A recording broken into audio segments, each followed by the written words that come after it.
Hi, welcome to the next edition of the BSIA The Voice podcast. I would love to welcome to our studio Peter Mawson, who is the founder and publisher of Security on Screen.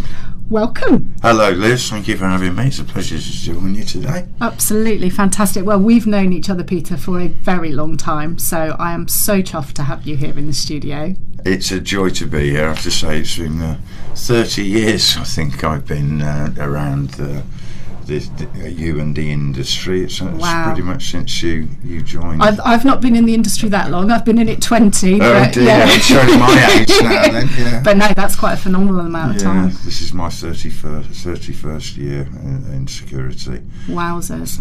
Well, tell us a little bit about Security on Screen. What exactly do you guys do? So Security on Screen is a video first platform for security professionals globally, and it's also the home of the Security Industry Group, which is a closed group on LinkedIn with over 150,000 members now. So quite a strong community that's made up of end users, consultants, and then through the industry providers and service providers, product providers.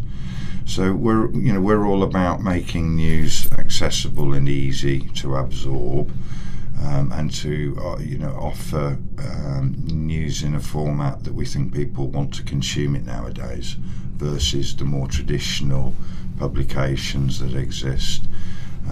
I think you can say an awful lot very quickly in front of a camera. Excellent. So we've been into your studios. Paddy actually participated in one of your interviews on screen, which was great fun, I must admit. Yes. Thank you for having us for that one. No, it's a pleasure. It was always good to catch up with Paddy as well, and Paddy's brought some good commercial vision to the association. And as I look at the BSIA today, it's a very different animal to what it was, just 5 years ago, and certainly 25 years ago. I understand you're 58 years old, something like that. Yeah, we're coming up to our 60th birthday, right. So 2027 will be our 60th birthday. It feels like that there's been some kind of step change here. Not least reflected in the facilities that we're here in today, and the fact that you're on the button doing content like this. It's refreshing to see an organisation that's in touch with and understanding how best to communicate. I compliment you on that. Absolutely. Well, we're loving having this studio. We feel it gives a great opportunity for us to get people in to talk about their relationship with the BSIA, be that members or affinity partners, which obviously Security on Screen are one of our affinity partners.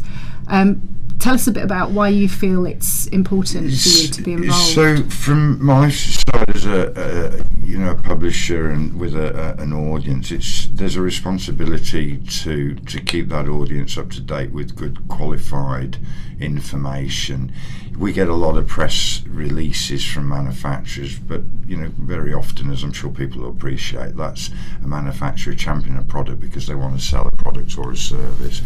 What I like about the association is the umbrella that you put over the sector, and you've got a lot of expertise in, was it 14 different absolutely areas of very specific knowledge required to operate. And BSIA does, in my opinion, a very good job of bringing together regulation, but also practical delivery and understanding what the market really needs. It's okay to sit in an ivory tower and offer regulation, but if that doesn't transpose to an installation in a smart city or in a commercial or retail environment, what's the point of that other than causing a headache for those that are actually trying to deliver security on the ground? And I think that this association has really understood that, and I think it's under Mike's tenure,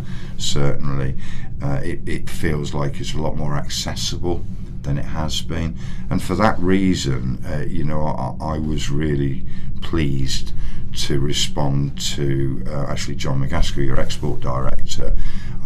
We'd seen each other at different events around the world, and it sort of highlighted that perhaps having a relationship could be useful Now, of course, much as I'm into media, I'm also running a business, so there's a certain amount of me has to keep a commercial rein on what we're doing. And I looked at really what was on offer with the association, and felt that there was so much value that we could bring as a media platform with a big audience, but there was also so much learning we could take to our audience from you. Yeah. And for that reason, I was really, really pleased to initially sign the MOU, then for that to step up into the sort of partnership status that we've got right now. Yeah. And it's something that I'd like to, while I'm here, is extend out to the membership. Security on Screen is a commercial trading platform, but I like to think that we're a little bit different from some of the other media that sit in market. We're genuinely interested in who's doing what they're bringing and why.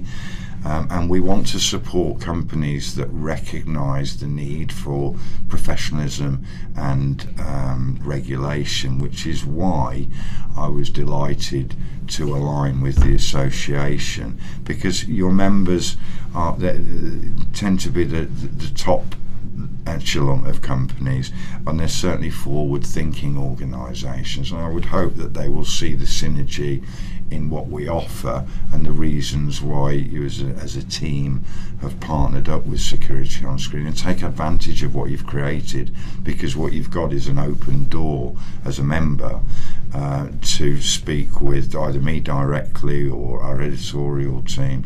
So I would encourage your members to share their news, whether that be show news, product news, service news, people news, and also what they're achieving as part of their membership with the association, because I do see a lot of activity from your membership.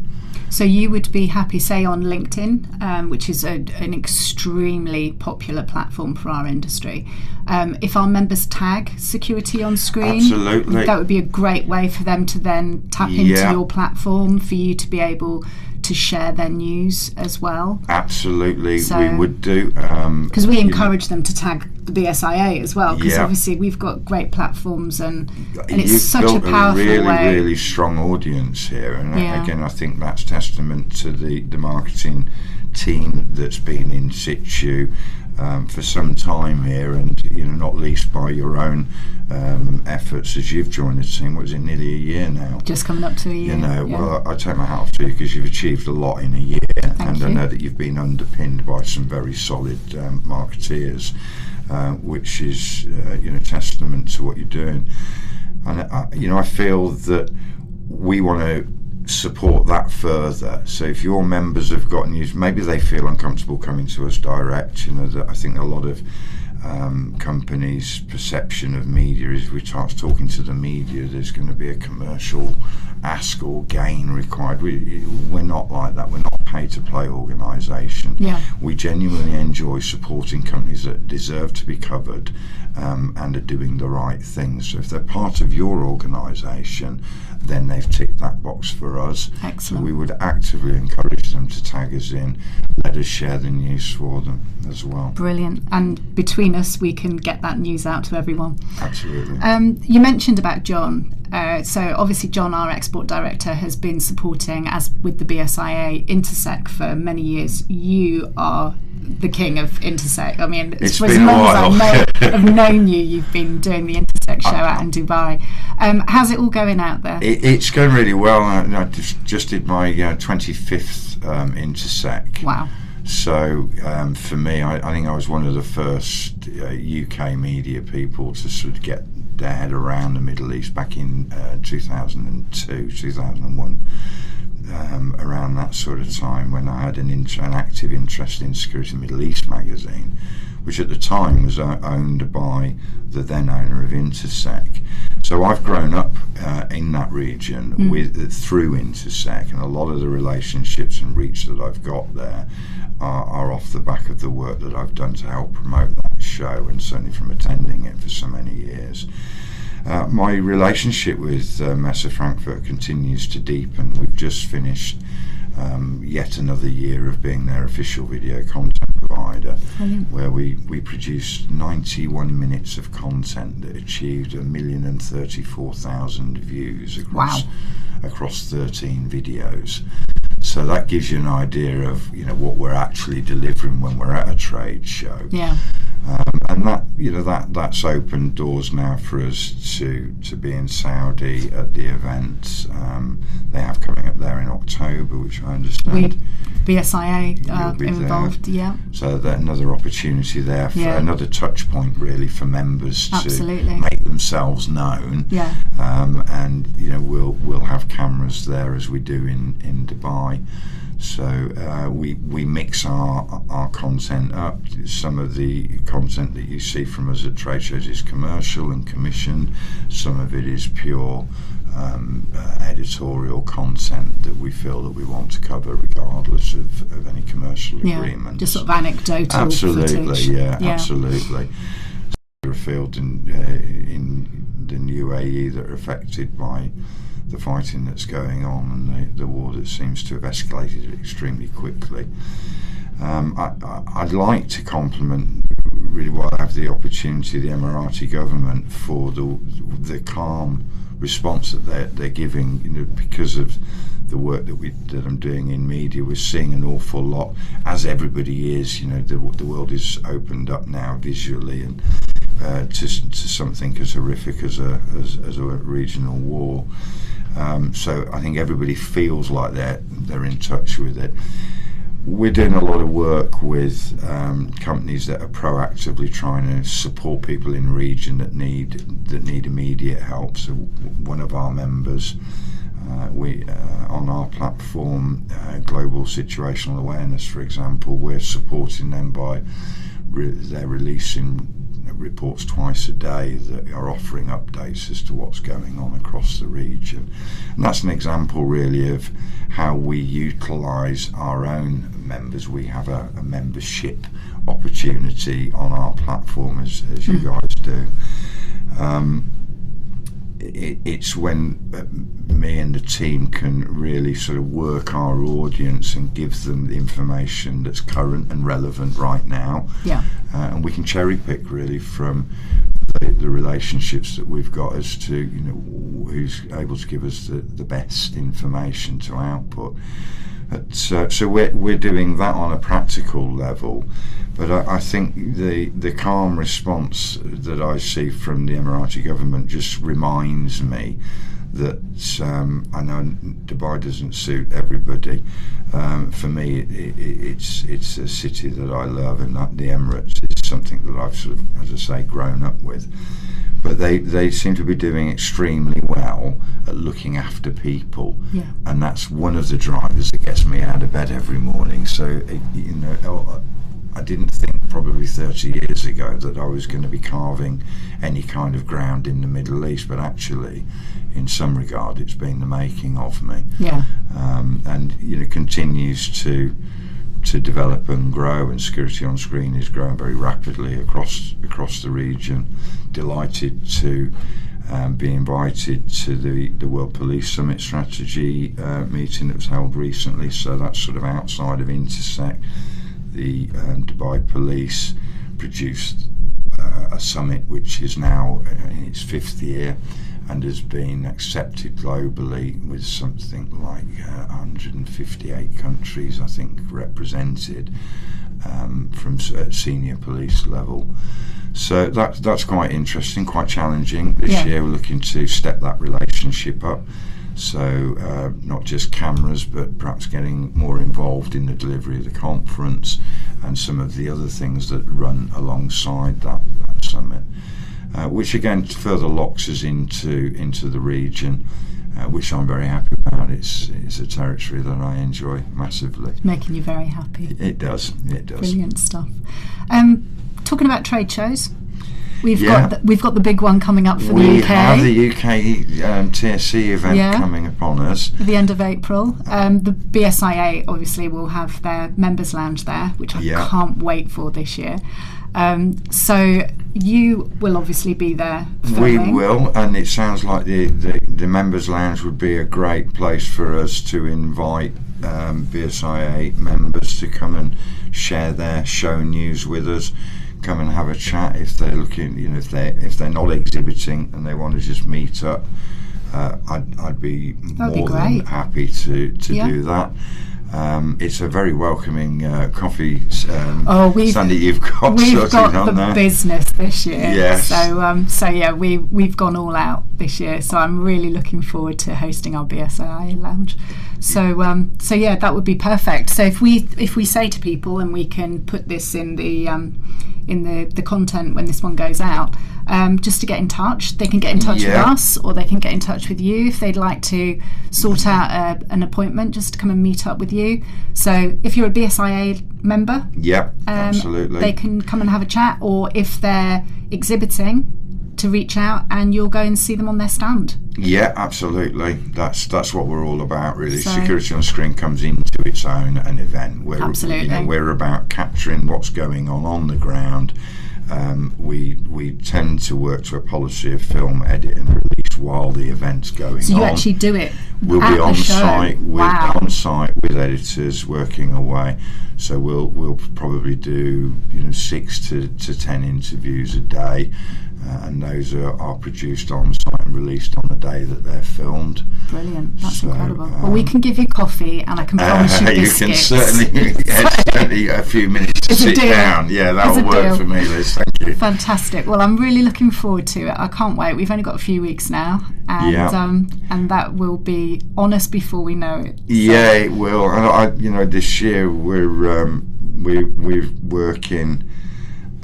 With a couple of manufacturers on some new digital tech as well, which is something another sort of feather in the cap that we have at Security on Screen. We're constantly looking at different ways to help companies market themselves and get above the noise that this industry has. Yeah. So we've been building digital twins now of trade show booths. It's something that always kind of bemused me, is that when I speak to marketing professionals, they tell me how much money they spend going to a trade show building a booth, and then how they feel when 3 days later it's in a skip. Oh. And I just feel on so many levels that feels so wrong not to take that value. Yeah. So we identified a partner that could help add some shelf life. So one of the unusual products that Security on Screen has is what we call digital twin. So we can replicate a trade show booth, put it up online on our website and give it to a client to put on their website, so people who can't get to the show can actually still have that engaging and interactive experience. So again, if any of your members are looking for different ways to get to market and to promote themselves, then that might be a consideration. Yeah. And of course, we have locked in discounts and easy payment plans for specifically association members, because we want to work with the membership group, but we want to give them things that are meaningful and manageable from a budgetary perspective as well. Excellent. Well, it sounds like a really great twist on the traditional trade show format. Yeah, and so many companies now looking to tick the green boxes. Absolutely. And being mindful of the sustainability side of things. Sustainability in the area of wastage. Yeah. Those are causing a bit of interest because we're creating full environments as well. So you can look at securitycityonline.com, which is an interesting sort of take on a smart city that we created, so that your members and other manufacturers could highlight what their products do in situ. So if people are listening or watching and they're interested in digital twin technology, that would be a good place for them to start, and then of course we'd happily carry on that conversation. Well, it sounds fascinating, Pete. Thanks ever so much for joining us in the studio. It's so great to catch up with you. It's lovely. We can always talk for hours whenever we get together, so it's just lovely to be able to do it on screen for everybody. That's great. Thank you for taking time out to hear what I've got to say, Liz. Brilliant stuff. Well, thank you, and we'll catch up with you soon. Thank you. Take care.